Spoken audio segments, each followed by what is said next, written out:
Okay, let's dive into this. Every so often, the stock market does something that on the surface just doesn't make any sense. And that's exactly what happened recently with Ulta Beauty. So I've spent the last few weeks really digging into it, and what I found is that the market is completely focused on the wrong story. Today, I'm going to walk you through my analysis and show you exactly what I think they're missing. So this is where my whole investigation kicked off. This right here is the puzzle.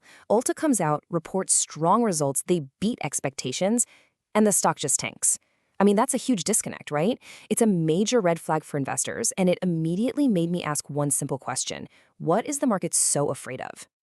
To solve this puzzle, I really had to get inside the collective mind of the market. And its biggest fear, well, it all boils down to a single question. Is Ulta's incredible growth story finally over? Because right now, that is the narrative that's driving the price down. And yeah, this chart is what has everyone spooked. You're looking at a fall from over 18% growth just a couple years ago to a projection of, well, basically zero. You just can't ignore a drop that steep.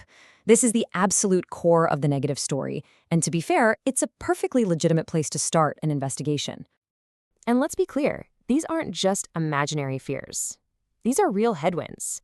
You've got management being cautious, you have that really big Ulta at Target partnership coming to an end, and of course, there's always fierce competition. These are serious challenges, and any credible analysis has to take them head on. So this became the absolute number one question at the core of my research. Are slowing sales a sign of a dying business, or is it something else?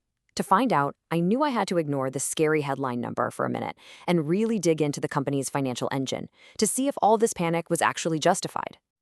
And this is where things get really interesting, because what I found underneath that slowing sales number is the second crucial part of this puzzle, a remarkably strong and efficient profitability engine that the market seems to be completely ignoring right now.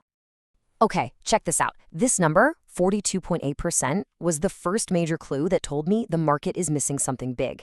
This is their gross margin. Basically, how much profit they make on every single thing they sell. For it to hold this steady, even during a slowdown with inflation, tells me they have serious pricing power. They aren't panicking and slashing prices just to make a sale. That's a sign of a really strong business.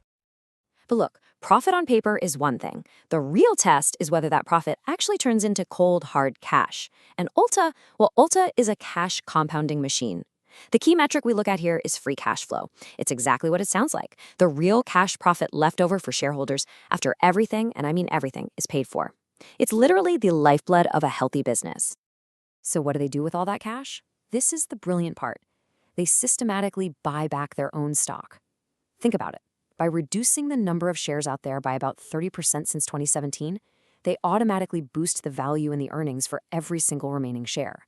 This is such a powerful way to create value for shareholders, even when revenue growth is kind of flat. All right, so we've established it's a profitable, cash-gushing business. That's awesome. But the next big question for me was, can they keep doing it?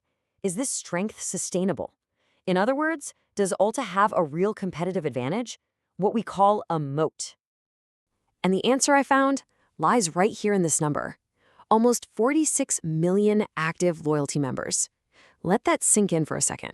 And it's still growing. I genuinely believe this is one of the most powerful and misunderstood assets in the entire retail industry. And this isn't just some vanity metric or a mailing list. It's a powerful ecosystem. It creates predictable revenue and gives them a treasure trove of data. But most importantly, these members simply spend more. I mean, just look at the numbers from the last quarter. They drove higher transaction volume and a bigger average ticket size. That right there is the moat in action. And on top of that, they have this other secret weapon, their unique masstige product mix.